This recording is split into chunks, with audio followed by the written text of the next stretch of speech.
ሰዓትን ጨርሼ ካንስሌሽን ስጪ ብያት 5 ቀን ይቀረኛል ማለት ነው። ከዛ ሴትዮዋ ምን ትለኛለች? ካንስል ካረኩ በኋላ በግድ 10 ቀን ከኔ ጋር ካልቆየሽ ሰራተኛን እስከሚያመጣ ድረስ ካልቆየሽ አልሰጥም ብለኛለች። እንዴት ነው? ግዴታ ነው? ቆይ አንዴ አወሳሰብሽው ማለት ለምንድን ነው እንደዛ ልትልሽ የቻልሽው?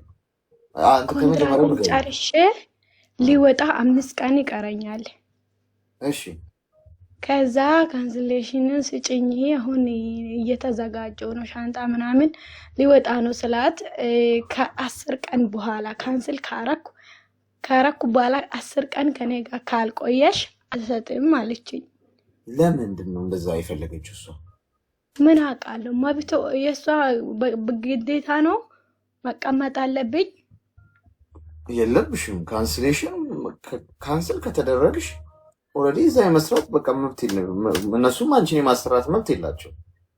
አሁን አንቺ እየተባላችሁትን ሁሉ እንደ መብት ትቆጥሩታላችሁ ማለት አንዳንዴ አንድ ሰው ምንም እንደማታቂ ህግ እንደማታቂ ከገባው ሊጫንሽ ይሞክራል።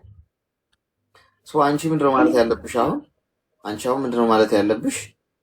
አለ እዚህ የሌበር ኦፊስ የሚባል አለ። እነሱ ጋር ትደውያለሽ። ስልክ ቁጥር እንሰጥሻለን። እዚህ አሁን ነፃ ስልክ መስመር ነው። እዛ ደውዬ አሁን ጉዳይን ልንገራቸው ወይስ አንቺ እነሱ ካንስል ያርጉልኝ ወይስ አንቺ ካንስሌሽን ትሰጪኛለሽ? ጥያቄው ይሄን መጀመሪያ ጠይቂያት ከመደወልሽ በፊት። ኦኬ ዛሬ ነው ማውራት ያለብኝ እኮ በቃ ያው የሌበር ኦፊስ ነፃ ስልክ መስመር አለኝ። እነሱ ጋር ደውዬ ካንስሌሽን ልጠይቅ ነው ወይ ደግሞ አንቺ ካንስል አድርገሽ ስጪ፣ አለበለዚያ እነሱ ጋር ደውላለሁ በያት ትሰጥሻለች። ለምን ስለዋ ይሄ ሰራተኛ ስለሌለብኝ አሁን እስከሚያመጣው እኔ ነገርኳት። ከ2 ወር በፊት ነበረ። ከዛ ቀን ጋር እሷ ችግር ነው እሱ።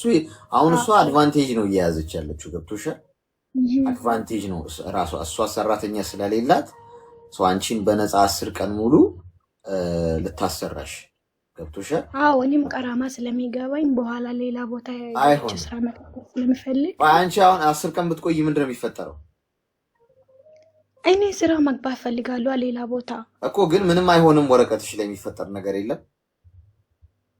እኔ ምን ቀራማ አይቆጥረኝም። 28 ቀን እኮ ነው ያለኝ። ከዛ ውስጥ እኔ ቪዛ የመቀየር ሌላ ስራ መግባት ብዙ ነገር አለ አይደል እኮ። አሁን በነገራችን ላይ አሁን እንዳልኩሽ አሁን ምንም ቀራማ ውስጥ ማማት ገቢ ቢሆን ከከፈለችሽ 10 ቀን ኦኬ ሰራተኛሽም ነው።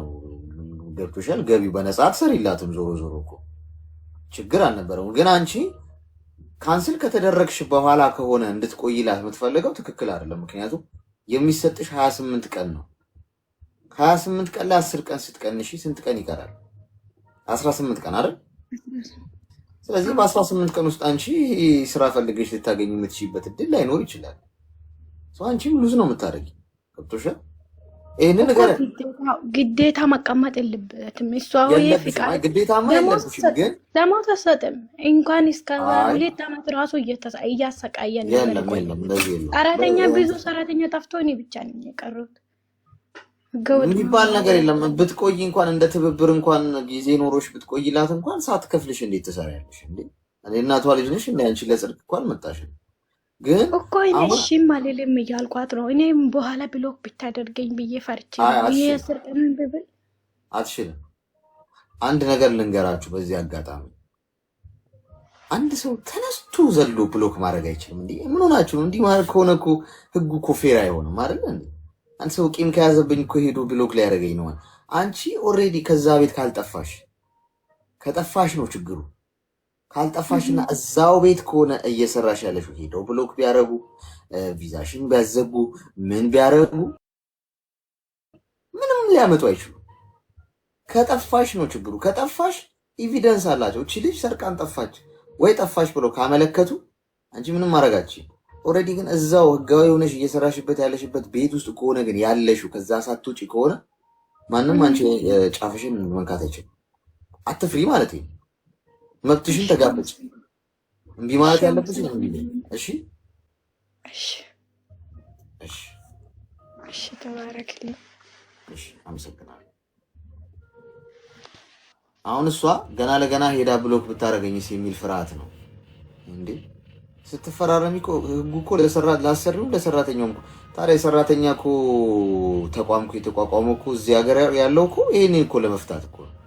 ስትደውይላቸው በመሰረቱ ይጠይቁሻል እኮ አንቺ የት ነሽ? ጠፍተሻል ወይ?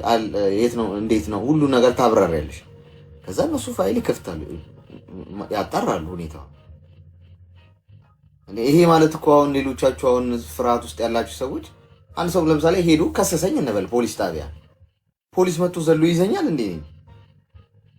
አይዘኝም እኮ እንዴ። ምን ማግኘት አለበት? እኔ ላይ ኤቪደንስ ማግኘት አለበት። አሌክስ እንዲህ አድርጓል ካልክ ፖሊስ መጀመሪያ ምንድነው የታለ ኤቪደንሱ ማየት አለበት እንጂ ስም ሄደ ፖሊስ ጣቢያ እከሌ እንዲያረገ ስላልክ ሊይዝ ነው እንዴ? አይሆንም። ሶ ሄደው ብሎክም ሊያደርጓችሁ አይችሉም። ከመሬት ተነስተው ነው። አትፍሩ፣ መብታችሁን ተጋፈጡት። ገብቷችኋል?